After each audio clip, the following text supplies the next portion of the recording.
नमस्कार दोस्तों, स्वागत है आप सभी का। सच्ची श्रद्धा से कमेंट में जरूर लिखे हर हर महादेव, राधे राधे, देवों के देव महादेव सदैव आप पर अपनी कृपा बनाए रखे। दोस्तों, आज की जो कहानी है वो बहुत ही ज्ञानवर्धक और बहुत ही मोटिवेशनल है। दोस्तों, आज के वीडियो में हम बात करेंगे आखिर पत्नी की वो कौन सी 3 चीज होती है जो हर पुरुष को देखना चाहिए। दोस्तों, जो पुरुष अपने पत्नी के इन 3 चीजों को देखता है वह अपने जीवन में कभी भी गरीब नहीं रहता। उसके घर में सदैव मां लक्ष्मी का वास रहता है और मां लक्ष्मी की कृपा दृष्टि उनके ऊपर सदैव बनी रहती है। दोस्तों, आज की वीडियो में हम बताएंगे कि आखिरकार वह कौन सी 3 चीजें हैं जो हर पुरुष को अपनी पत्नी के देखनी चाहिए। दोस्तों, उससे पहले आप सभी से निवेदन है, यदि चैनल पर आप लोग नए हैं या चैनल पर पहली बार आए हैं तो कृपया करके चैनल को सब्सक्राइब कर ले, क्योंकि दोस्तों हम अपने चैनल पर रोजाना ऐसे ही ज्ञानवर्धक और मोटिवेशनल वीडियो अपलोड करते रहते हैं। चलिए तो दोस्तों शुरू करते हैं आज की इस प्यारी सी वीडियो और इस प्यारी सी कहानी से। जानते हैं कि पत्नी की वह कौन सी 3 चीज है जो हर पुरुष को अपनी पत्नी की देखनी चाहिए। दोस्तों, एक बार की बात है, किसी गांव में एक आदमी रहा करता था। दोस्तों, वह आदमी अपनी पत्नी से बहुत परेशान था, क्योंकि उसकी पत्नी अपने पति से बात बात पर लड़ाई झगड़ा करती थी। उसके घर में एकदम कंगाली छा गई थी। खाने के लिए घर में ना ही कोई दाने थे, ना ही पीने के लिए पानी और ना ही पहनने के लिए वस्त्र। दोस्तों, रोज रोज के इस कलेश से वह पुरुष अपनी पत्नी से परेशान हो गया था। दोस्तों, एक दिन की बात है, वह आदमी अपने घर से जंगल की तरफ निकल जाता है। दोस्तों, जंगल में जाते जाते उस आदमी को एक साधु से मुलाकात होती है। तब वह आदमी उस साधु के पास बैठ जाता है और वहां पर बैठकर रोने लगता है। दोस्तों, वह साधु उस आदमी को पूछते हैं कि पुत्र, आखिर तुम्हें हुआ क्या है, तुम क्यों रो रहे हो। तब वह आदमी उस साधु को बताता है कि महाराज, मेरे घर में मेरे पत्नी और मेरे 2 छोटे छोटे बच्चे हैं।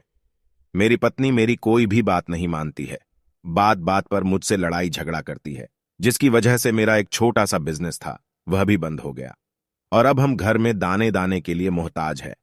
हमारे घर में खाने के लिए कुछ भी नहीं है, पीने के लिए पानी नहीं है और पहनने के लिए वस्त्र नहीं है।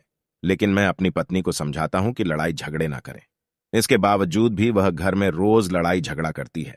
इस वजह से मैं बहुत दुखी हूं और बहुत परेशान हूं, इसलिए मैं घर छोड़कर आपकी शरण में आया हूं। दोस्तों, वह साधु महाराज उस आदमी को बोलते हैं कि पुत्र तुम रो मत, आज मैं तुम्हें ऐसे 3 चीज बताने जा रहा हूं।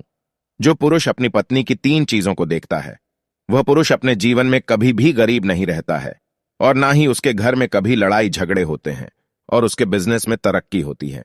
दोस्तों, तो वह साधु महाराज उस आदमी को बताते हैं कि मैं तुम्हें जो बातें बताने जा रहा हूं उन 3 चीजों को गांठ बांध लो। तब वह आदमी उस साधु महाराज की बातें बहुत गौर से सुनता है और साधु महाराज से बोलता है कि प्रभु, आप मुझे जल्द से जल्द बताइए वह कौन से 3 चीज है जो हर पुरुष को अपने पत्नी की देखनी चाहिए। दोस्तों, तब वह साधु महाराज उस आदमी को एक कहानी सुनाते हैं। तो चलिए दोस्तों, गुरुजी से ही सुनते हैं इस कहानी के बारे में। दोस्तों, किसी नगर में एक सेठ रहा करता था। उस सेठ का बहुत बड़ा व्यापार था। उसके घर में सेठ और उसकी पत्नी रहा करते थे। उस सेठ और सेठानी में आपस में बहुत प्रेम था। उनके घर में कभी भी लड़ाई झगड़ा, किसी प्रकार का कोई अंधा क्लेश नहीं होता था। इसलिए उसके घर में सदैव मां लक्ष्मी का वास रहता था और उनके बिजनेस में दिन दुगनी रात चौगुनी तरक्की होती थी। उन सेठ सेठानी में इतना प्रेम था कि आसपास के लोग उनके इस प्रेम को देखकर जल जाया करते थे। दोस्तों, सेठ और सेठानी के इस प्रेम की मिसाल हर गांव वाले देते थे। ऐसे कर करके उस सेठ और सेठानी की बात उस गांव की राजा तक भी पहुंच जाती है। दोस्तों, जब सेठ सेठानी की बात उस राजा के पास पहुंचती है तो वह राजा भी उनके प्रेम की मिसाल की तारीफ करते हैं और कहते हैं, हमारे गांव में एक पुरुष और स्त्री ऐसे भी है जिनके घर में कभी भी लड़ाई झगड़ा नहीं होते हैं। उन दोनों में आपस में इतना प्रेम है कि जितना मैं आज तक अपनी जिंदगी में कभी भी नहीं देखा। दोस्तों, एक बार की बात है, वह राजा पूरे नगर में ढिंढोरा पिटवाते हैं और कहते, इस राज्य में जितने भी लोग हैं वो सभी लोग अपने अपने घर में दिया जलाकर रखेंगे।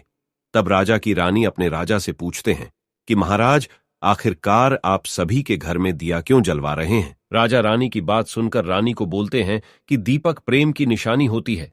जिसके घर में दीपक जलता है उसके घर में सदैव ही प्रेम बना रहता है और मैं चाहता हूं कि जो प्रेम सेठ और सेठानी के बीच में है वही प्रेम हमारे इस नगर में, हमारे इस राज्य में हर पति और पत्नी के बीच में हो। इसलिए मैं हर घर में दीपक जलाना चाहता हूं।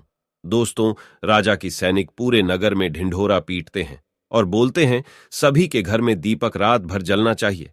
दोस्तों, राजा की बात मानकर सभी नगरवासी अपने अपने घर में दिया जलाते हैं, लेकिन जैसे ही आधी रात होती है सभी के घर के दीपक बुझ जाते हैं। लेकिन उस सेठ और सेठानी के घर की दीपक कभी भी नहीं बुझती है, क्योंकि दोस्तों दीपक प्रेम की निशानी होती है, और जो सेठानी थी वह अपने घर की दीपक को सदैव जलाए रखती थी, जिससे सेठ और सेठानी का प्रेम बरकरार रहे। लेकिन दोस्तों, जो सेठानी थी वह अपनी मनमानी काम करती थी। उसका जो मन करता था वह वही काम करती थी। लेकिन सेठ को इस बात से कभी भी कोई दिक्कत नहीं होती थी, क्योंकि सेठ बहुत समझदार था। वह सोचता था कि यदि मैं अपनी पत्नी को रोक टोक करूंगा तो घर में बेवजह ही लड़ाई झगड़ा होंगे। दोस्तों, इसीलिए सेठ सेठानी की कई चीजों को और कई बातों को अनदेखा करता था। वह सेठ इसलिए अनदेखा करता था ताकि पति पत्नी में वह प्रेम और व्यवहार बना रहे। एक दिन की बात है दोस्तों, राजा और रानी अपने छत के ऊपर खड़े होकर अपने नगर का नजारा देख रहे थे, और वह राजा और रानी देखते हैं कि उनके पूरे राज्य में अंधेरा था, लेकिन सिर्फ एक सेठ और सेठानी का ही गांव का घर था जहां दीपक जल रहा था। दोस्तों, तब राजा रानी से बोलता है कि देखो सेठ और सेठानी में कितना प्रेम है। सभी के घरों का दीपक बुझ गया है, लेकिन सेठ और सेठानी के घर का दीपक अभी भी जल रहा है। इसका मतलब यह है कि इस सेठ और सेठानी में बहुत ही ज्यादा प्रेम है। तब रानी अपनी राजा से बोलती है कि महाराज, सेठ और सेठानी में जो भी प्रेम है वो इसलिए है क्योंकि सेठानी समझदार है, इसलिए सेठ के घर में प्रेम है। दोस्तों, जब राजा रानी की बात सुनता है तब राजा बोलता है कि नहीं महारानी, यहां पर सेठ ज्यादा समझदार है, इसलिए उनके घर में कभी भी लड़ाई झगड़ा नहीं होती है। दोस्तों, रानी बोलती है कि सेठानी समझदार है। राजा बोलते हैं कि नहीं, सेठ समझदार है। दोस्तों, सेठ और सेठानी की बात को लेकर राजा और रानी में बहस होने लगा। तब राजा बोलता है कि देखो, हमें बहस करने की जरूरत नहीं है, क्यों ना हम दोनों उनका एक परीक्षा ले। परीक्षा में जो पास होगा वही समझदार होगा। राजा और रानी अपने बात से सहमत हो गए और उन दोनों की परीक्षा के लिए तैयार हो जाती है।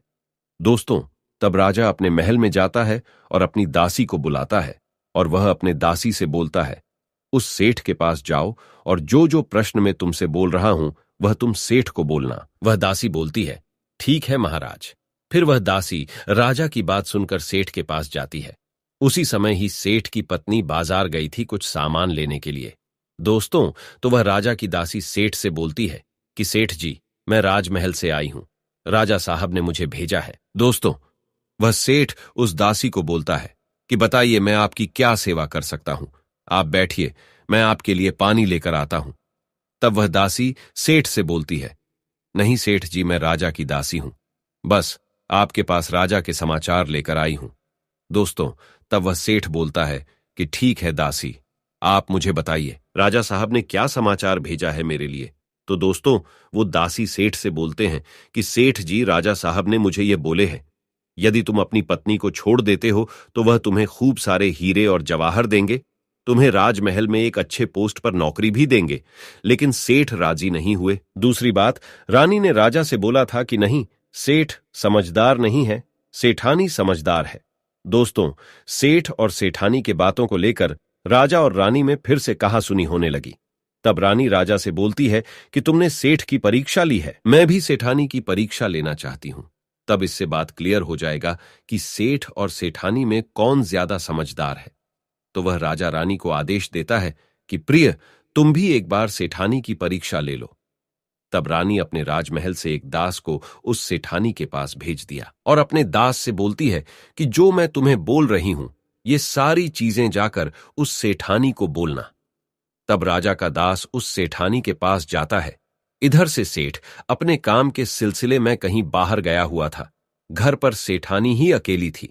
दोस्तों, दास मौका देखकर उस सेठानी के पास पहुंचता है और सेठानी से बोलता है कि सेठानी जी, मैं राजमहल से आया हूं, मुझे रानी साहिबा ने भेजा है। दोस्तों, तब वह सेठनी बोलती है, ठीक है, बताइए किस लिए तुम्हें रानी साहिब मेरे पास भेजा है। दोस्तों, तब वह दास सेठानी से बोलता है कि रानी साहिबा ने बोला है कि यदि तुम अपने पति को छोड़ दोगी तो वह बहुत सारे हीरे जवाहरात देंगे, और अगर तुम अपने पति को मार दोगी तो वह तुम्हें अपने राज्य का आधा हिस्सा दे देंगे। दोस्तों, दास की बात सुनकर सेठानी तैयार हो जाती है और कहती है, ठीक है, यदि रानी साहिबा अपने राज्य की आधा हिस्सा मुझे देंगी तो मैं अपने पति को मार दूंगी। दोस्तों, तब उस राजा का दास उस सेठानी से बोलता है कि मुझे कैसे पता चलेगा कि तुमने सेठ जी को मार दिया है। दोस्तों, तब सेठानी राजा के दास से बोलती है कि मेरे घर में जो दीपक जल रहा है वह तुम्हें दिख रहा है। तब दास बोला, हां, दिख रहा है। तब सेठानी उस राजा के दास से बोलती है कि जब मैं अपने पति को मार दूंगी तो मैं यह दिया बुझा दूंगी तो तुम्हें पता चल जाएगा कि मैं अपने पति को मार दिया है। अब वह दास सेठानी की बात सुनकर राजमहल को वापस लौट जाता है और राजा और रानी से यह सारी बात बताता है। सेठानी की बात सुनकर रानी बहुत अचंभित हो जाती है और रानी को स्त्री जाति से नफरत होने लगती है। दोस्तों, तब वह राजा अपने सारे दास दासियों के साथ सारे सैनिकों को बुलाता है और बोलता है, देखो, मैं यह नहीं चाहता हूं कि राजा और रानी के वजह से किसी निर्दोष की जान जाए। तुम ऐसा करो, उस सेठानी के घर जाओ और उस सेठ को सारी बातें बता दो और उस सेठ को बचा लो। दोस्तों, इधर दास और दासी सेठानी के घर पर जाते हैं और सोचते हैं कि सेठानी तो सेठ को रात में मारेगी और दिया भी बुझाएगी। इससे पहले ही हम सेठानी के घर में हमला बोल देते हैं। दोस्तों, इधर रात भी नहीं हुई थी, शाम का समय था और जैसे ही राजा के सैनिक सेठानी के घर पर धावा बोलते हैं तो देखते हैं कि सेठ पहले से ही मरा हुआ है।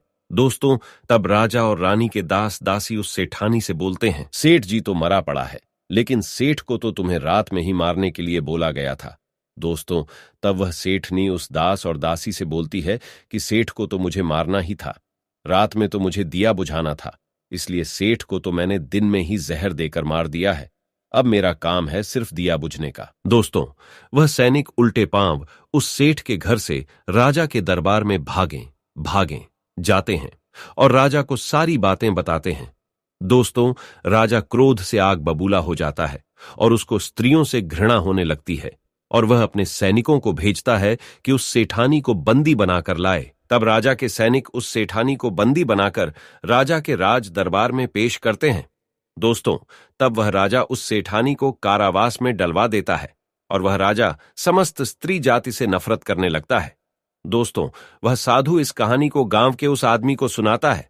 तब साधु उस आदमी से बोलता है, अब तुम्हें समझ में आ गया होगा कि स्त्री की वह कौन सी 3 चीजें हैं जो हर कोई पुरुष को देखना चाहिए।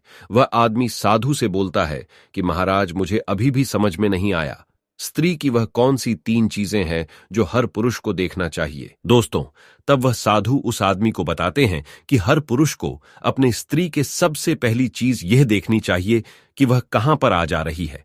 दोस्तों, जो पुरुष अपनी स्त्री की यह चीज देखता है कि पत्नी वहां पर आ रही है, वहां पर जा रही है, तो उसके घर में कभी लड़ाई झगड़ा नहीं होते हैं और वह अपनी पत्नी के ऊपर नियंत्रण कर पाता है। दूसरी चीज है, पुरुष को पत्नी के अंदर ये चीज देखनी चाहिए कि उसकी पत्नी के बोल चाल कैसी है, वह अपने पति की इज्जत कर रही है कि नहीं, अपनी पति की बात मान रही या फिर नहीं।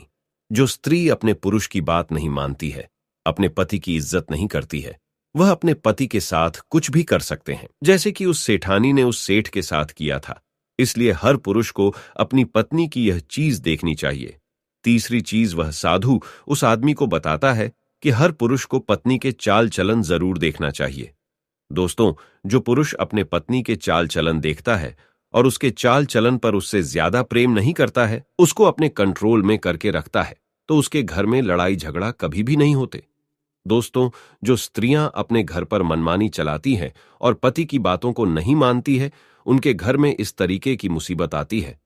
दोस्तों, ये 3 बातें वह साधु महाराज उस आदमी को बताता है और फिर वह आदमी इन 3 चीजों को गांठ बांध लेता है और साधु को प्रणाम करके अपने घर पर चला जाता है। दोस्तों, मैं उम्मीद करता हूं आपको इस कहानी से बहुत कुछ सीखने को मिला होगा। दोस्तों, सच्ची श्रद्धा से कमेंट में जरूर लिखे, हर हर महादेव, राधे राधे देवों के देव, महादेव सदैव आप पर अपनी कृपा बनाए रखे। इस वीडियो को लाइक करें, अपने दोस्तों के साथ शेयर करें और हमें सब्सक्राइब करना ना भूलें। और हां, इस वीडियो से कोई भी सवाल है तो आप कमेंट बॉक्स में जरूर लिखें, और आपके पास कोई भी सवाल नहीं तो हर हर महादेव जरूर लिखें, क्योंकि आपके कमेंट से वीडियो बनाने का मोटिवेशन मिलता है। धन्यवाद।